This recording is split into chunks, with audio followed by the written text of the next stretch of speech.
Hindu, Muslim, Sikh, ಕ್ರೈಸ್ತ, ಕರಿಯ, ಬಿಳಿಯ ಎಂಬ ಬಣ್ಣ ಭೇದಗಳನ್ನು, ಬಡವ ಬಲ್ಲಿದ ಎಂಬ ಅಂತರಗಳನ್ನು ಮೆಟ್ಟಿ ನಿಲ್ಲುವ ಸಮಾನತೆಯನ್ನು ಎತ್ತಿ ಹಿಡಿದು ಸರ್ವರಿಗೂ ಬದುಕುವ ಹಕ್ಕನ್ನು ನೀಡುವ ಜಗತ್ತಿನ ಶ್ರೇಷ್ಠ ಸಂವಿಧಾನದ ಆಶಯಗಳನ್ನು ನಮಗೆ ನೀಡಿದ ಗಣರಾಜ್ಯೋತ್ಸವ ದಿನದ ಹಾರ್ದಿಕ ಶುಭಾಶಯಗಳು.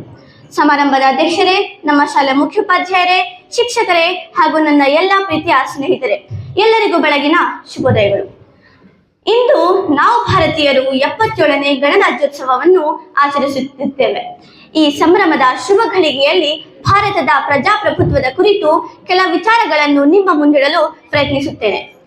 1947 ಆಗಸ್ಟ್ 15 ನಾವೆಲ್ಲರೂ ಗುಲಾಮಗಿರಿಯಿಂದ ಮುಕ್ತಿ ಪಡೆದ ಸಂಭ್ರಮದ ಸಮಯ.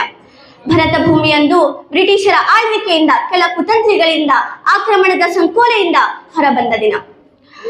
ನಮ್ಮ ಭಾರತ ಭೂಮಿಗೆ ಸ್ವಾತಂತ್ರ್ಯವೇನೋ ಸಿಕ್ಕಿತು, ನಾವು ಸ್ವತಂತ್ರರಾಗಿ ಬಿಟ್ಟು ಅನ್ನುವ ಸಂಭ್ರಮದ ಸಂತೋಷದ ಜೊತೆಯಲ್ಲಿ ದೇಶಕ್ಕೆ ಮುನ್ನಡೆಸಲು ಜನರಿಂದ ಜನರಿಗಾಗಿ ಸಂವಿಧಾನದ ಅವಶ್ಯಕತೆಯನ್ನು ಅರಿತ ಸಂವಿಧಾನ ಶಿಲ್ಪಿ ಡಾಕ್ಟರ್ ಬಾಬಾ ಸಾಹೇಬ್ ಅಂಬೇಡ್ಕರ್ ಅವರ ನೇತೃತ್ವದಲ್ಲಿ ಪ್ರಪಂಚದ ಅತಿ ದೊಡ್ಡ ಲಿಖಿತ ಸಂವಿಧಾನ ರಚಿಸಿ 1950ರ ಜನವರಿ 26ರಂದು ದೇಶದೆಲ್ಲೆಡೆ ಜಾರಿಗೆ ಬಂದಿದ್ದರಿಂದ ಭಾರತ ದೇಶವು ಸ್ವತಂತ್ರ ಗಣರಾಜ್ಯವಾಯಿತು.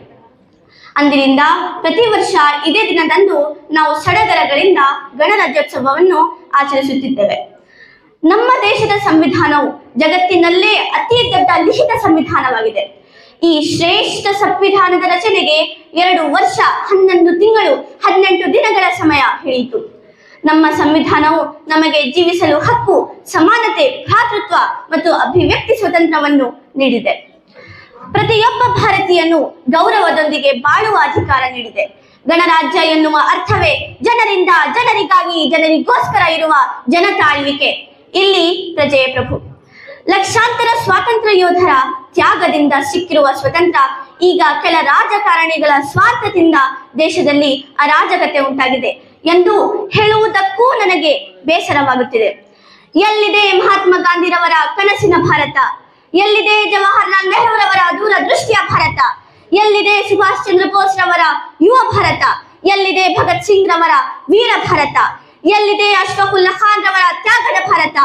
ಎಲ್ಲಿದೆ ಫಾತಿಮಾ ಶೇಖ್ ಮತ್ತು ಸಾವಿತ್ರಿಬಾಯಿ ಫೂಲೆಯವರಂತಹ ಶಿಕ್ಷಕರ ಭಾರತ?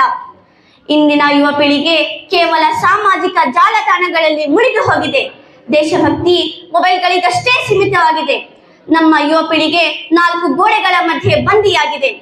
ಸಂಸ್ಕಾರವಿಲ್ಲದ, ಆಚಾರವಿಲ್ಲದ, ನಡವಳಿಕೆ ಇಲ್ಲದ, ಗೌರವಾದರಗಳಿಲ್ಲದ ಯುವ ಸಮಾಜ ನಿರ್ಮಾಣವಾಗಿದೆ.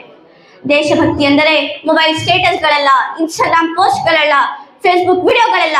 ದೇಶಭಕ್ತಿ ಎಂದರೆ ದೇಶ ಮೊದಲು, ದೇಶದ ಅಭಿವೃದ್ಧಿಯಲ್ಲಿ ಸಹಕಾರ ಸಹಭಾಗಿತ್ವ ಎಂದಾಗಿದೆ.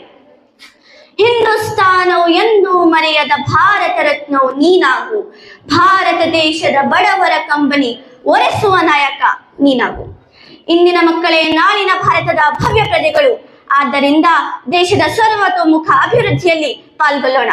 ಶಿಸ್ತು, ಕಠಿಣ ಪರಿಶ್ರಮ, ಶಿಕ್ಷಕರಿಗೆ ಗೌರವಿಸುವುದೊಂದಿಗೆ ಪ್ರಾಮಾಣಿಕತೆಯಿಂದ ಕಲಿತು ನಮ್ಮ ದೇಶದ ಹಿರಿಮೆಯನ್ನು ಜಾಗತಿಕ ಮಟ್ಟಕ್ಕೆ ಕೊಂಡೊಯ್ಯೋಣ. ಸ್ವಚ್ಛ ಮತ್ತು ಭ್ರಾತೃತ್ವದ ಭಾರತವನ್ನು ನಿರ್ಮಿಸೋಣ. ಇಷ್ಟು ಮಾತನಾಡಲು ಅವಕಾಶ ಮಾಡಿಕೊಟ್ಟ ತಮ್ಮೆಲ್ಲರಿಗೂ ಅಭಿನಂದನೆಗಳನ್ನು ತಿಳಿಸುತ್ತಾ ನನ್ನ 2 ಮಾತುಗಳನ್ನು ಮುಗಿಸುತ್ತಿದ್ದೇನೆ. ಜೈ ಹಿಂದ್, ಜೈ ಕರ್ನಾಟಕ.